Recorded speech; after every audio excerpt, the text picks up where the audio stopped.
Hello friends, मैं हूं अविनाश। और इंटरनेट क्या है, आप इसका प्रयोग तो करते ही होंगे। आज के डेली लाइफस्टाइल में हम इंटरनेट के बिना नहीं रह सकते। एक दूसरे से कम्युनिकेट करना, कनेक्ट करना, फेसबुक, व्हाट्सएप, ये सब कुछ से कनेक्टेड हम लोग एक दूसरे से जुड़े होते हैं वर्ल्ड वाइड। आप जब व्हाट्सएप, फेसबुक या मैसेज सेंड करते हैं और हज़ारों किलोमीटर दूर बैठे आपके रिलेटिव आपके मैसेज को कुछ ही सेकंडों में पढ़ लेते हैं, ये सब कुछ पॉसिबल हो पाया है इंटरनेट की वजह से। जस्ट इमेजिन फ्रेंड्स कि अगर इस लॉकडाउन में आपके पास इंटरनेट ही ना हो तो आप एकदम लाचार एंड बेबस से फील करोगे। सो फ्रेंड्स, आज के इस वीडियो में मैं आपको बताने जा रहा हूँ कुछ इंटरनेट के इतिहास के बारे में कि कैसे इसका इन्वेंशन हुआ और इंटरनेट कैसे काम करता है, इसका मालिक कौन है। तो चलिए शुरू करते हैं। फर्स्ट वर्केबल इंटरनेट प्रोटोटाइप आया था 1960 में यूएसए में, जो कि एप्रानेट के नाम से नियुक्त किया गया था, जिसका full form advance research project agency network हुआ। एंड रिसर्चर्स ने असेंबल किया नेटवर्क को नेटवर्क से जोड़ने का, जो कि मॉडर्न इंटरनेट बना। सो फ्रेंड्स, दो या दो से अधिक कंप्यूटर को आपस में जोड़ने से एक कनेक्शन बिल्ड होगा एंड आप दूसरे कंप्यूटर के भी फाइल को एक्सेस कर पाओगे। बट वेट, ये इतना आसान नहीं है। मान लो आपके कंप्यूटर में बहुत सारी फाइल्स है, तो आपको ये ध्यान रखना होगा कि आप कौन सी फाइल्स किधर रखे हो, जिसको सर्च करना बहुत ही मुश्किल था। सो इसलिए एक साइंटिस्ट ने www का इन्वेंशन किया, जो कि वर्ल्ड एड्रेस है। इसके थ्रू कोई भी फाइल को आप आसानी से सर्च कर पाओगे। Computer scientist Tim Berners Lee ने इसका इन्वेंशन किया था। तो फ्रेंड्स, क्या आपको पता है कि इंटरनेट हमारे घर तक कैसे पहुंच पाता है? कुछ लोगों का सोचना है कि इंटरनेट सैटेलाइट से चलता है, कुछ सोचते हैं इंटरनेट मोबाइल टावर से आता है। सो फ्रेंड्स, अगर आप ऐसा सोचते हो तो ये बात आपको चौंकाने वाला लगेगा कि इंटरनेट फाइबर ऑप्टिक केबल के थ्रू समंदर में लाइंस बिछी हुई है, जो एक सर्वर से कनेक्टेड है। जैसे कि गूगल के सर्वर से कैलिफोर्निया से एक वायर लाइन केबल बिछी हुई है, जो कि इंडिया तक है, और वो एक वायर के थ्रू ही डेटा ट्रेवल करती है, जिसके थ्रू हम लोग इंटरनेट एक्सेस कर पाते हैं।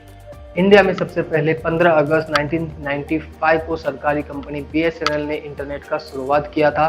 बाद में धीरे धीरे प्राइवेट सर्विस प्रोवाइडर जैसे कि एयरटेल, रिलायंस, आइडिया, इन लोगों ने इंटरनेट का डिस्ट्रीब्यूट किया, जिस तरह से हम लोग अभी यूज कर पा रहे हैं। सो हम बात कर रहे हैं फाइबर ऑप्टिक केबल की, जो हमारे बाल से भी पतले ग्लास के बने होते हैं, जिसमें लाइट के स्पीड से डेटा ट्रेवल करता है।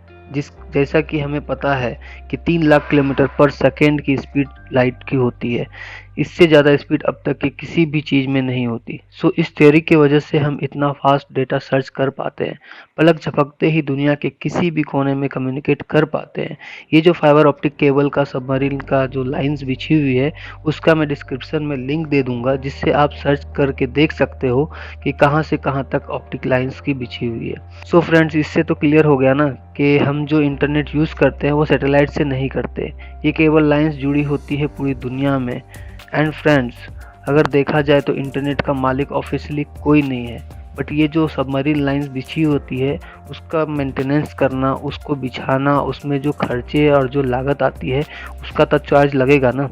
सो इसमें 3 टाइप की कंपनियां इन्वॉल्व होती है। टियर 1 में जो कंपनीज़ है वो सबमरीन लाइन बिछाने की काम करती है और उसका मेंटेनेंस करती है, देख रेख करती है। टियर 2 की जो कंपनीज होती है वो हमारे सिटीज़ तक ज़मीन के अंदर लाइंस बिछाने का काम करती है। एंड टियर 3 की जो कंपनी होती है वो हमारा सर्विस प्रोवाइडर होता है, जैसे कि Airtel, Reliance, Jio, Idea and so on. So हाल ही में रिलायंस ने खुद का सबमरीन केबल बिछाया है, जिस वजह से जियो ने कुछ मंथ का इंटरनेट बिल्कुल फ्री कर दिया था। सो जियो ने जो है इंटरनेट का एक क्रांति लेके आया। कुछ साल पहले जब इंटरनेट जियो ने नहीं लाया था, इतना फ्री नहीं किया था, उस टाइम पे जो हम लोग पे करते थे 100, 150, 200 रुपये का जो प्लान लेते थे, तो मुझे 2 GB महीने का मिलता था। बट अभी है क्या, 1.5 GB 2 GB रोज का हम लोग डेटा यूज़ करते हैं। और ये सब पॉसिबल हो पाया जियो की वजह से।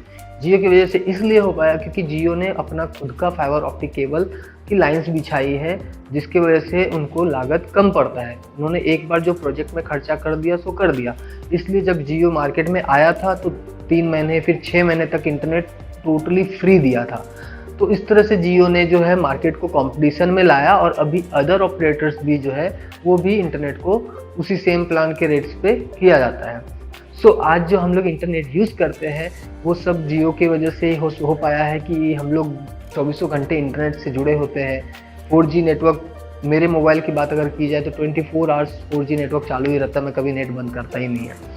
फिर क्या है कि आप ऑनलाइन मूवी वॉच करना हो, चाहे यूट्यूब कर देखना हो या सीरीज़ देखना हो, बहुत सारे वेब सीरीज़ अमेज़न प्राइम और नेटफ्लिक्स वगैरह सब आ गया है, तो उस तरह से आप ऑनलाइन ही वॉच करते हो। अब डाउनलोड करने की भी कुछ ज़रूरत नहीं पड़ती, क्योंकि इंटरनेट सुपर फास्ट नेट मिल गया है और प्लस 1.5-2 GB एक्सेसिबल है एक दिन के लिए, एक नॉर्मल इंसान के लिए, जो कि वो यूज़ कर पाते हैं। ये सब चीज़ पॉसिबल हो पाया है जियो की वजह से। रिलायंस जियो ने जब इंटरनेट को लाया, उस हिसाब से हम लोगों का एक अलग तरह का एडिक्शन हो चुका है। सो फ्रेंड्स, अगर आपको ये वीडियो अच्छा लगा तो प्लीज़ लाइक करें और सपोर्ट करें एंड कमेंट करके बताएं कि आपको क्या सीखने के लिए मिला। अगर कुछ क्वेश्चन या कुछ सवाल आपके मन में हो तो आप बिंदास आप कमेंट करके पूछ सकते हैं, मैं हर कमेंट का रिप्लाई देता हूँ। एंड प्लीज़ सब्सक्राइब कीजिए, सपोर्ट कीजिए। बहुत बहुत धन्यवाद। जय हिंद।